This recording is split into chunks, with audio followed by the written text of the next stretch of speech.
ये कहानी है एक लड़की की। ये कहानी है एक गरीब बाप की बेटी की। ये कहानी है एक मजलूम की।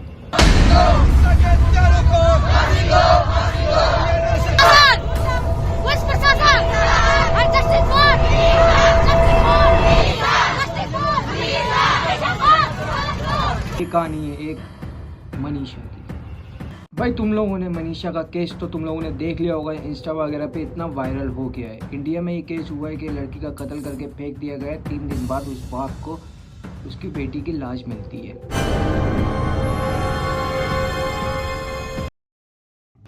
तो भाई आज मैं इसके बारे में बात करने जा रहा हूँ। आज मैं तुमको A to Z डिटेल में सब बताऊंगा कि ये कैसे हुआ और इसके पीछे कितनी बड़ी साजिश है।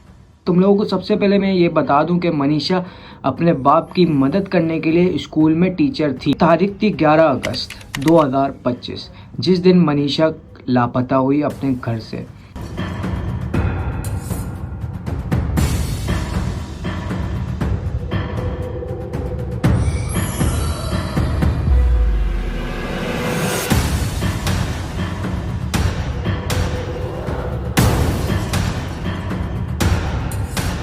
ग्यारह अगस्त 2025 मनीषा डेली रूटीन की तरह अपने स्कूल बच्चों को पढ़ाने गई, पर वापसी नहीं आई। आपको विश्वास दिलाकर जाती हूँ, मुकदमा दर्ज भी होगा और उनके साथ जो तूने किया है उसका परिणाम भी उनको भुगतना होगा। मनीषा जब स्कूल गई बच्चों को पढ़ाने के लिए तो उसको पता चला कि उसके कॉलेज में नर्सिंग के फॉर्म आ गए। तो भाई उसने वहाँ पे जाने से पहले अपने अब्बा को एक कॉल करी और उस पर कहा कि मैं फॉर्म जमा कराने जा रही हूँ। 6:26 पे मेरी घंटी बजी, उसका कट गया। फिर मैंने 6:26 मतलब पूरी नहीं हुई थी, कुछ सेकंड बची हुई थी, मैंने उसके साथ अपना फ़ोन उठाया, साथ ही साथ कॉल किया तो फ़ोन बंद था उसका। ठीक है जी। कल रात में उसका फ़ोन 12:04-5 के ऊपर ऑन हुआ है, रिंग गई है अच्छी खासी, उसके बाद बंद हो गया है। दोबारा हमने कॉल किया तो फिर स्विच ऑफ हो गया है और सुबह ये वारदात मिली गई हमें। उसके बाद जो भी हुआ वो हुआ है कॉलेज में। कॉलेज में क्या हुआ A to Z सब कहानी जो है वो कॉलेज में, क्योंकि पुलिस वाले जो है कॉलेज को ब्लेम नहीं कर रहे, ना कॉलेज के ऊपर कोई केस उठा रहे हैं, ना कॉलेज के ऊपर कुछ हो रहा है। जो कहानी है वो कॉलेज की। और सबसे बड़ी बात तुम लोगों को मैं बता दूं, इस केस को दबाया जा रहा है इंडिया में कि इस मर्डर केस के मुजरिमों को जेल की सलाखों के पीछे लेके और हरियाणा की जो छवि है, हरियाणा में जो बीजेपी की छवि है, उसको धुलमिल की जाए। इसलिए राजनीतिक प्रशासन लगा लीजिए या राजनीतिक शासन लगा लीजिए, ये सभी का एक ही मानना है कि इस मामले को कैसे भी करके कोई भी एक नया रुख देके और अलग अलग दिशा में इस केस को डाइवर्ट करके इस केस को यहीं की यहीं रफा दफा कर दिया। केस को दबाया जा रहा है इंडिया में। इसकी सबसे बड़ी सच्चाई मैं तुम लोगों को दे सकता हूँ सबूत के साथ। भाई सबसे पहले तुम लोग ये वाली वीडियो देखो। मेरी बेटी कभी भी आत्महत्या नहीं कर सकती। मेरे को कितना उसके ऊपर विश्वास है और प्रशासन करेगी उसने आत्महत्या की है।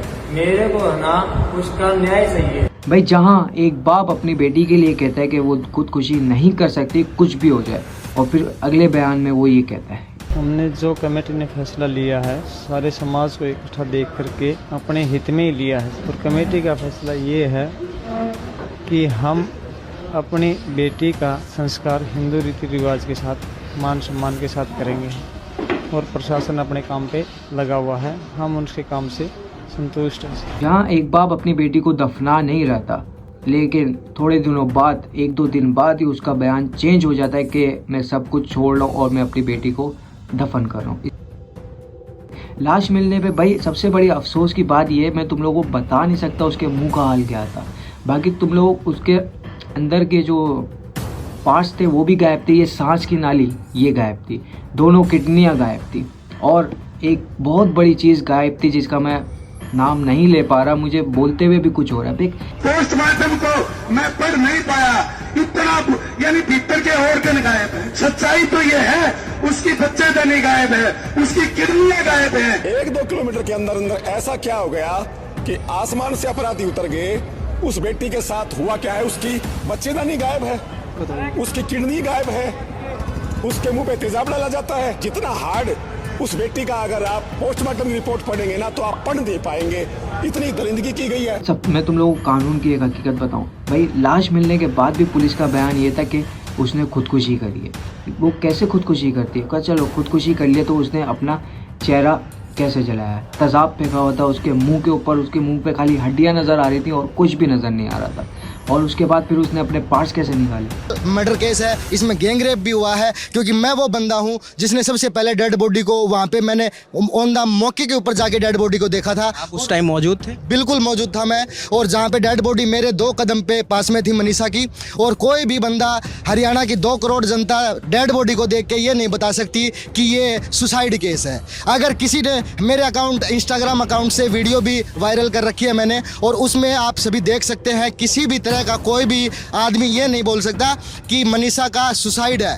ये जिन लोगों ने वो वीडियो नहीं देखी, उन लोगों को अगर जितना थोड़ा बहुत ही बता पाएं कि उस समय आपने क्या देखा, कैसे जानकारी मिली, आप जब पहुंचे तो आपने क्या देखा? मैंने सबसे पहले देखा कि मनीषा का जो गला है वो कटा हुआ है, और पीछे जो गर्दन है, गर्दन की 2 इंच की जो अपनी खाल है वो लटकी हुई थी। गर्दन बॉडी से बिल्कुल अलग थी। और ये मान के चलो, कोई भी बंदा अगर जानवर किसी चीज़ को नोचेगा तो वो इस हालात में नहीं देख सकते हम। दूसरी बात, उसका जो पूरा जो फेस का जो मांस है वो बिल्कुल ख़त्म था। ओनली उसका बहन का जो जबड़ा था वो जबड़ा दिखाई दे रहा था। और इस केस को, जैसे जली हुई बॉडी होती है हमारी, 2-3 दिन के बाद उसकी खाल जैसी टाइट हो जाती है, इस प्रकार की उस डेड बॉडी की हालत थी। तो मतलब कोई भी बंदा, ये साफ नज़र, आम आदमी, अनपढ़ लोग भी बता सकते हैं कि ये एसिड अटैक था। और जैसे भी जिस तरह से वकील साहब ने बताया गया था कि इसके ऑर्गन बाहर निकले हैं, जहां तक मेरे ओपिनियन है वहां पे तो मुझे ये लग रहा है कि ये ऑर्गन ट्रैफिकिंग का मामला भी हो सकता है, क्योंकि इंडिया का सबसे टॉप ब्रूटल मर्डर केस है डाणी लक्ष्मण का, मनीषा का।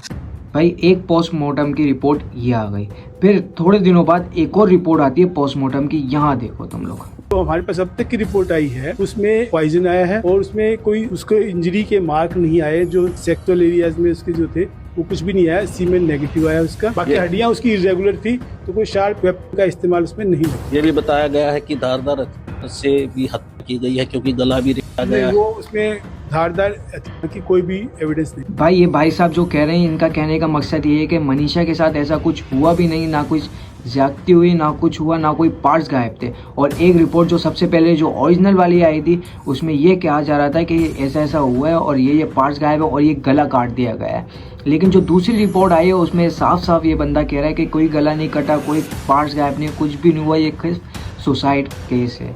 उन पर साफ दिखाया जा रहा है कि तेजाब फेंका है। खाली मैं तुम लोगों को ये कहना चाहूँगा, इस वीडियो को जितना हो सके कि शेयर करो, क्योंकि इंसाफ चाहिए, वरना थोड़े दिनों बाद तो ये खाली हैशटैग में बदल जाएगा ये वाला केस भी।